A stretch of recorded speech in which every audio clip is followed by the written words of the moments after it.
And it was a real windy day and kind of hot and sultry, but nothing out of the ordinary. I got home from work that day, went home, and my son and I were mowing our yard. So it was a muggy day. It was a day you knew that there were going to be thunderstorms. You could see some thunderheads off in the west, which is not unusual at all. Sometimes it'll rain on you, sometimes it won't. I was heading down 54 and I noticed storm spotter vehicles setting at Texaco. And I couldn't figure out what they was there for. At 9:45 p.m. on May 4th, an EF5 tornado almost 2 miles wide hit Greensburg, destroying 95% of the town. Winds of the tornado were estimated by the National Weather Service at up to 205 miles per hour. The guy said, Greensburg, you're going to take a direct hit. And right then the electricity went off and boy, all hell broke loose. We heard a lot of glass breaking, and then we just heard the house being ripped apart, and the floor was shaking, and water lines broke, and there's water pouring into the basement there. But that was pretty scary. The house was really just shoved clear off the foundation. Actually, a tree stopped the house, I think. We had a great big tree on the north side, and I think that's what stopped the house, as the stump was still there. To me, it sounded like a jet engine just swirling, just starting up. The business I came to was the John Deere combine and tractors. And when I looked over to my right, and I saw a whole row of brand new combines just demolished. And that's when I got on the radio and told State to send everybody they had available, because I knew it was going to be bad. As you couldn't tell where you were in town. I mean, the houses and the debris were just all over the streets. You couldn't tell where the streets were. Wow. You could get lost. And I've lived there around here all my life. We would end up 2 or 3 blocks from where we thought we were. Ron had called and asked about the cow, and I told him to get a hold of Krentz and that we should get the cow heading that way. We got system set up and running, and I almost had all my portables handed out by 3 o'clock in the morning. Because 183 was blocked, trees and power lines were down, and so we had to work with the power company to get the lines off the road, because we wanted to clear a route, to the hospital in Kinsley. We had a detour set up, a actual detour set up around Greensburg within just a couple hours from the time the storm hit. As I pulled into the yard, the Highway Patrol asked me if I would be able to open the building for people to come into, and I says, sure I could. That there was all these people walking out of the darkness, no shoes on, in their night clothes, older people in their night clothes, and I don't remember many people crying. I just remember people being glad they were alive. And they was clutching everything they possessed in their hands, whether it was their pets, a set of car keys to a car they didn't own anymore, or they owned but didn't have, packed cigarettes, they just wouldn't let go because that's all they had in the world. When they asked for volunteers to help in the search and rescue, and I didn't even have to ask. I had people jumping up, I'll go. We had, a KDOT state radio, because at that time, that was the only way to communicate in that town. And we just went around searching houses, looking for people that were trapped in the house, or, see if anybody needed anything. And we got another call that there was another one that was trapped, so we just kind of jumped in the loader, and we had like 3 EMTs in the front bucket with a backboard and a doctor in the cab. We need you because somebody's hurt and trapped in the basement. So I went outside, and Gary was there with his front loader, and that was our transportation to get there. There was a whole lot of heroes that night. There's a lot of stories that'll never be told. Just individuals and police officers, DOT personnel pulling people out of wrecked buildings and homes, and that's something that you just do. It's not something you think about and want credit for. Everybody started working together.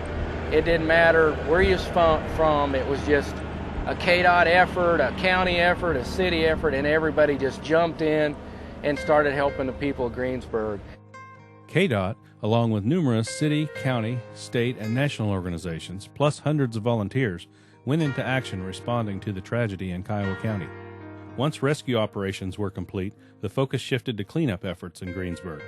This effort was successful because of teamwork and the can-do attitude of everyone involved. To improve safety for those working so hard in the cleanup effort, as well as the traveling public, KDOT kept US 54 closed for a month. You can't believe the amount of work that went on in just a few days there. Just clearing the streets and getting the nails picked up, and I just can't say enough for KDOT, the National Guard, Air Guard, and everybody that just came. You started seeing Wichita City trucks, Sedgwick County trucks, Leavenworth, Lawrence. They poured in all across the state. And whether it was city, county, state, federal, the help was available, and it just started rolling in. Our folks were so practical and so well organized and had such a sense of what the priorities were and how to tackle them that they got this really rational process going immediately. We sat down at 7 o'clock in the evening with KDOT employees and some other key selected people, away from all the confusion, away from the thing. We sat down. We probably got more worked out at the dinner table that what was going to happen. We just kept hauling load after load after load. We just didn't think there was any end in sight. There's a lot of devastation there. Day by day, you could see a noticeable difference in how that town looked, and it was really based on the number of truckloads every day that increased that were going to the dumps. If it wasn't for them, we would still be buried in garbage. That was a very nice feeling, to be able to help people out that you don't know and to touch their lives like that was special. KDOT had some fine employees out there. I mean, really working hard, as we say in military terms, really humping it.